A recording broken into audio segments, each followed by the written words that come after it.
It's September 16th, 1994, and another remarkable event is about to be uncovered by Arion, Rebecca, and Olly, the Retrospectors. As a young child, I was convinced that the Northern Irish were some strange breed of people whose mouths didn't quite match their voices.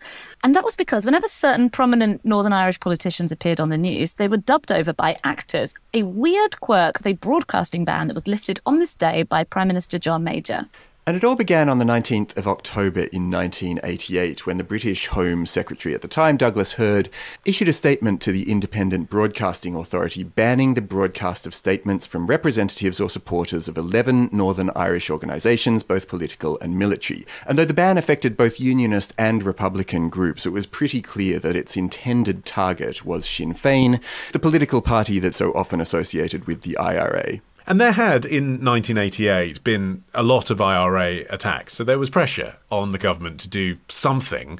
There was one in Gibraltar, and after that, before this broadcasting ban, Channel 4, the British TV channel, ironically established by the Conservative government, invited Gerry Adams on to have a discussion, and there was an outcry about that. The show never went ahead because of the outcry. Then that autumn, there was a planned attack on a senior civil servant in Northern Ireland. And on that occasion, Gerry Adams was interviewed by the BBC in Northern Ireland. And he basically said in that interview, I'm not going to do the accent, this should serve as a warning to anyone working for the British. So you can understand why the British government watching in London felt this was propaganda for the IRA on their own channels. And the reason that Sinn Fein was particularly impacted was because it was a political party. Most of the other groups were paramilitary organisations, the UDA, the IRA, the Provisional IRA. But Sinn Fein being included led to this bizarre scenario where people who were elected MPs, like Gerry Adams, he abstained, he wasn't a sitting MP, but he was elected as an MP for Belfast West, were not allowed to feature on TV programmes. There was an exception made in the ban that Hurd issued, which was that if it was coverage to do with elections, then you could have members of those banned groups featured on the news, because otherwise, of course, you couldn't be said to be a fair election. But even so, most British channels just chose to steer clear entirely. And Hurd's ban was so vaguely worded that initially the BBC were in an uproar trying to work out exactly what was being banned. And it was the following year, 1989, that they hit upon this voiceover workaround. I mean, it is the most wild kind of workaround you could possibly settle on if the intention of this ban was to starve the terrorists of the oxygen of publicity, as Margaret Thatcher said when she praised the restrictions. But the fact that the ban also came to cover drama and documentaries and talk programs, and the solution that networks came to was, well, let's just dub the people in question, and that means that we get out of the problem, is, it's to the letter of the law, but obviously not the intention of it. I mean, like so much of kind of Thatcher's driving policy, you can understand the spirit of it, absolutely. Like, it's coming from someone with conviction who firmly believes a thing. But she has left the interpretation to everybody else, including her own Home Secretary, right, which is why you get this problem. I mean, she'd been thinking as early as 1985. There's a speech she gave to the American Bar Association in which she proposed the idea that society could, quote, ask the media to agree among themselves a voluntary code of conduct under which they would not show anything which could assist the terrorists' morale or their cause. Now, that is something that most people working in British media, independent or state-funded, would probably have agreed with then. The problem was she sat tight for 3 years, waited for something to happen. It wasn't happening in her view, and so she just heavy-handed the law, sort of intervened. And there were obvious problems with this legislation right from the beginning. If you look back on the debate on Hansard in the House of Commons that was had in 1988, Roy Hattersley, Douglas Hurd's opposite number for Labour at the time, said, does not an examination of the detailed results of the proposal demonstrate that it is trivial, worthless, and almost certainly counterproductive in the real fight against terrorism? Today's statement is intended to create the illusion rather than reality of activity. It will make the government look simultaneously repressive and ridiculous. And ridiculous is the thing, isn't it? Like, as if repressive wasn't bad enough, it made the BBC, this great cultural organ of our country, look a bit ridiculous, that they were dubbing the voice of Gerry Adams on the news. That isn't news then, is it? It is a state-mandated presentation of a real news story. Yeah, well, the BBC had actually been applying self-censorship over the Troubles since the 1970s. There was a requirement for anything touching on Ireland, Northern Ireland, the Troubles needed sign-off either from the Northern Ireland Controller or the Director General. So you can see how there was already a bit of a chilling effect, because why would you go to the trouble of commissioning something that's going to need such high sign-off? The Falklands War only intensified the pressure.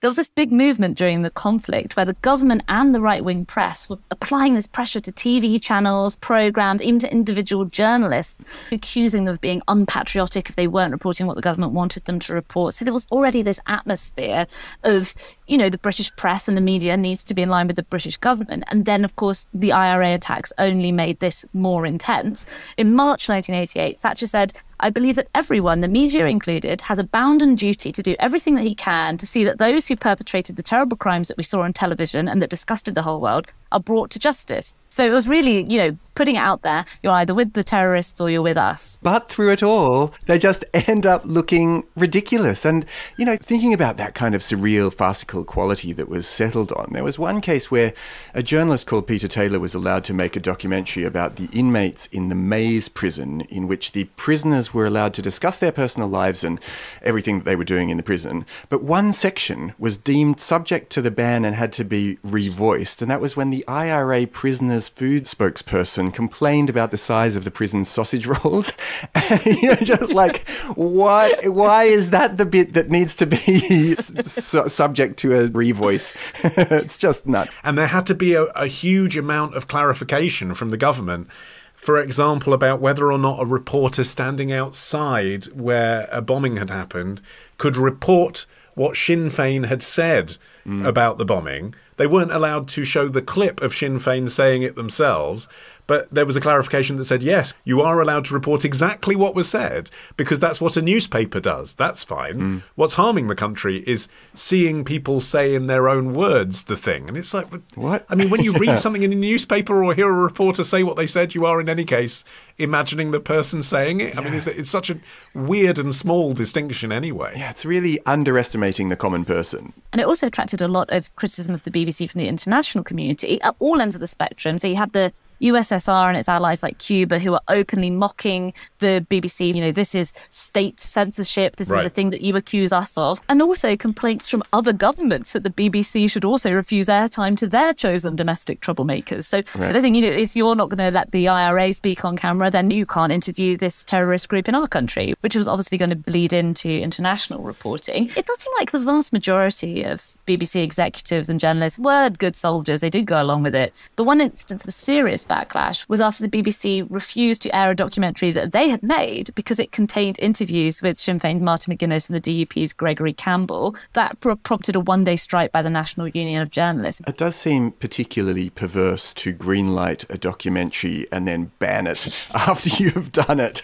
They're like, oh, well, we didn't realise you were actually going to speak to the people. Yeah, outrageous. One person who at the time expressed some misgivings was the BBC's Foreign Affairs editor, John Simpson, who was working in Baghdad during the Gulf War, and he said, "I don't like to see this country appearing on the same side of the dividing line as Saddam Hussein on anything at all." So you can imagine that actually, even if people were kind of going along with it in the BBC halls of power, there probably was actually quite a lot of discontent. And probably within the Conservative Party as well, which did lead to a review. In 1993, John Major's Prime Minister at this point, there's an opportunity to have a clean slate. Let's look at this. And the review concluded, no, this is working. We're going to keep dubbed voices on Sinn Féin leaders on the BBC. We've listened to the arguments and we think we're best off where we are. And that was the position until you got to this date, which is a fortnight after the first IRA ceasefire, which when you think about it is pretty much the first possible time really in that period that the government could convincingly argue that somehow this policy had been successful. Because look, it's led to a positive outcome. We've got a ceasefire. By the way, I wasn't around when all of this was taking place, so I've had to kind of imagine what the dubbed voices sounded like. Did they attempt to cast people who sounded like the people in question? Yes, they did. Oh, Arion, look it up on YouTube. It's fantastic. Do you know there were two actors who supplied the voice of Gerry Adams? Okay. One of them was Paul Loughran, who went on to play Butch Dingle in Emmerdale. I had no idea that he was originally Northern Irish. The other one was Stephen Ray, the Oscar-nominated star of The Crying Game. Yeah. Wow. That was his big break. His lip syncing was so good, having come from a background of having to lip sync his own work in movies. Right. And his accent was so naturally from Belfast that his Gerry Adams was actually almost undecipherable from the original. It was actually an improvement in some senses.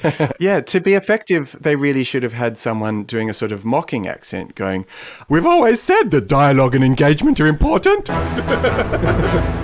Next time. And they included, alongside the Railway Queen, textile queens, cotton queens, wool queens. Love the show? Support the show. Patreon.com/retrospectors. Part of the Acast Creator Network.